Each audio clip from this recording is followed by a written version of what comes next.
Please welcome from way down under, YouTube's hottest late night host, Lou!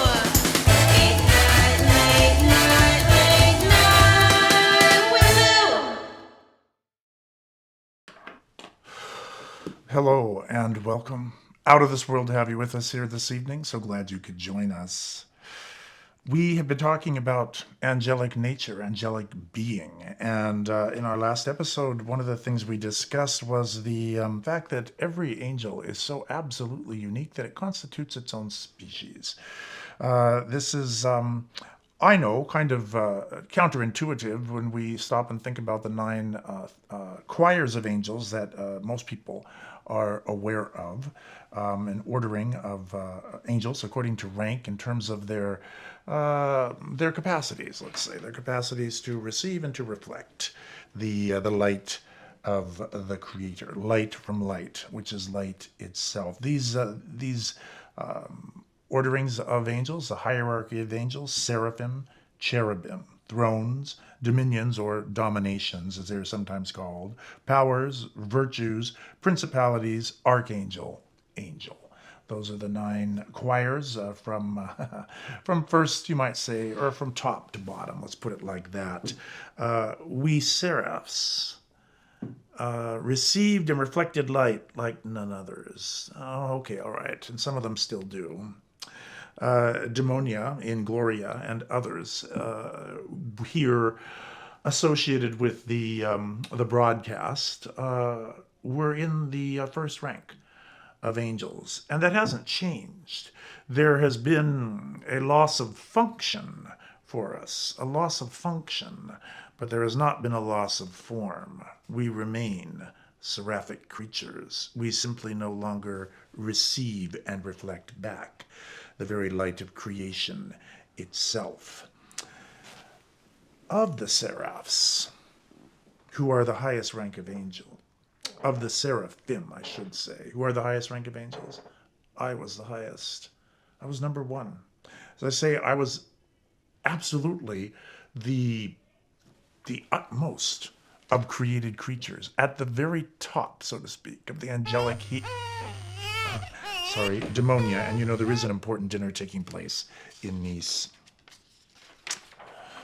Demonia? Yes. Okay.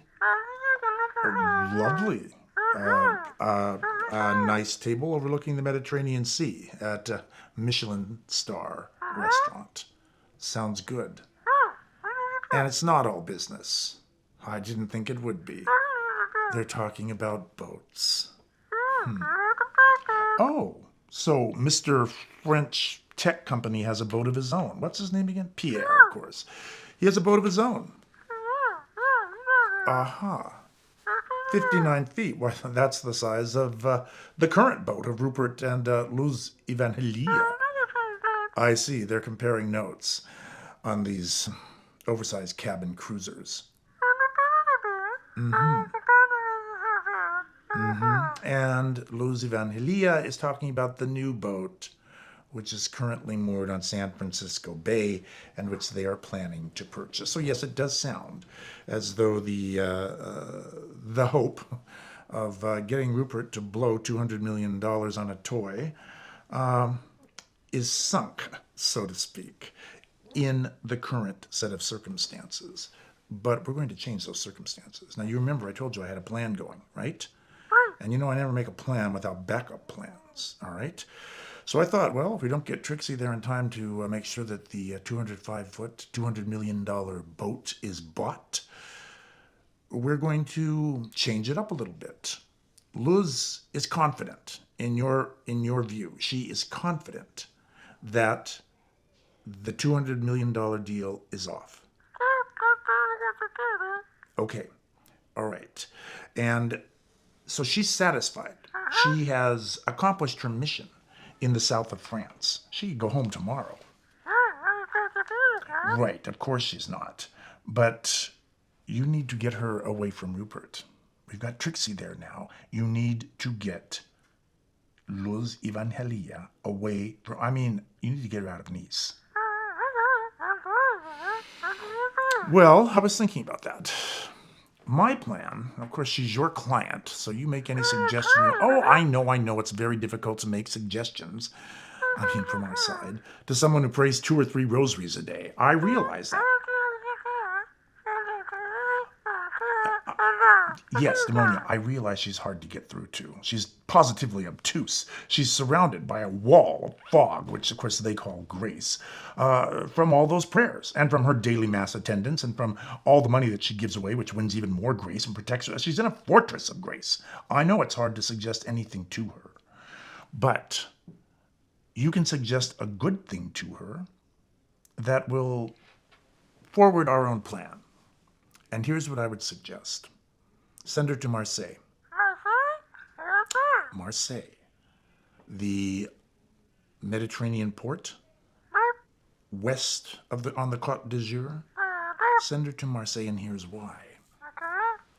The tomb of Mary Magdalene is there. You know perfectly well Mary Magdalene is one of her very favorite saints. Yes, exactly. Well, I'm not sure how you're going to do this, dear, but I know you can. Suggest to her that she go see the tomb of her favorite saint. And Marseille is the second largest city in France. Now, there's got to be poor people there. There's got to be Catholic Charities that work in Mars. I know you don't know anyone at Catholic Charities, neither do I. But Luz Evangelia probably does. I wouldn't be surprised if she knows someone in Marseille who works for Catholic Charities. Find a way to get her hooked up with Catholic Charities. Suggest to her that she go see the tomb of her favorite saint, and get her out of Nice so that she's out of our hair, and we can get the sale of the $200 million boat back on track.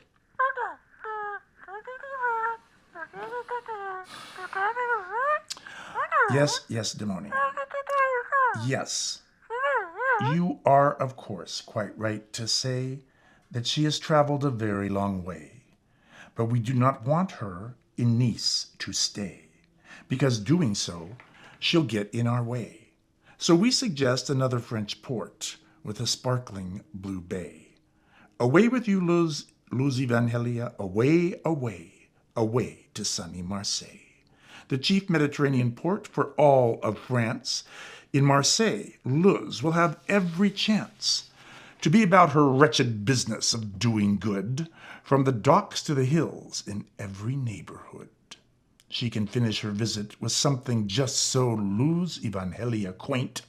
She can visit the tomb of her favorite saint. There, a poem that you can turn into a spell if you like.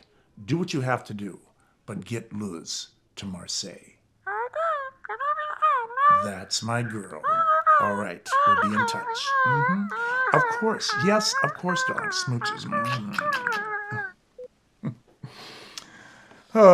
Demonia does make me wax poetic sometimes.